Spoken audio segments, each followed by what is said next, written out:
No one wants to switch to vote here in Washington, D.C. National polls out there show that 70% of Americans, when informed of the issue, actually do support not statehood per se, but representation. Despite the fact that an overwhelming majority of people support DC representation, most DC residents refuse to register in DC because they would rather remain registered in their home states where they have their own elected representatives.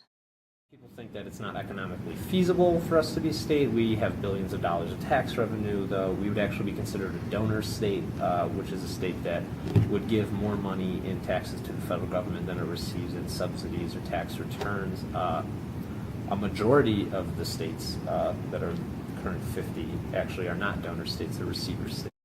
So on the issue of DC statehood, what would happen is DC would become a state, but all of the property that you recognize for the federal government, your favorite monuments, your favorite buildings that house your branches of government, and some of the military bases along the rivers, would all still remain the District of Columbia, just in a significantly reduced size.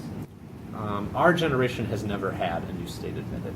So if you find someone who is alive back in Hawaii and Alaska were admitted, the concept's not so foreign to them. It used to happen. But if you ask people now if you want to add a new state, they just don't understand what it would be like. They think that it would be a very drastic change. Their country would feel different. DC statehood is especially important because, it affects people on a day-to-day basis, right?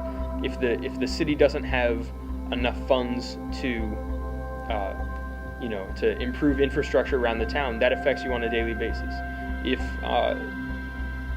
Congress says that DC can't spend its money on needle exchange programs, that means that the HIV rate in DC goes up, and that affects, hundreds of thousands of people on a daily basis. So that's why students here, especially at AU, should care about it. This is something that's such a clear defect to our democracy. I think the best way to get involved in statehood is just to talk about it first and foremost, because people don't understand this issue and they don't interact with it on a day-to-day basis. And if you ever want statehood to happen, people need to know it's an issue first.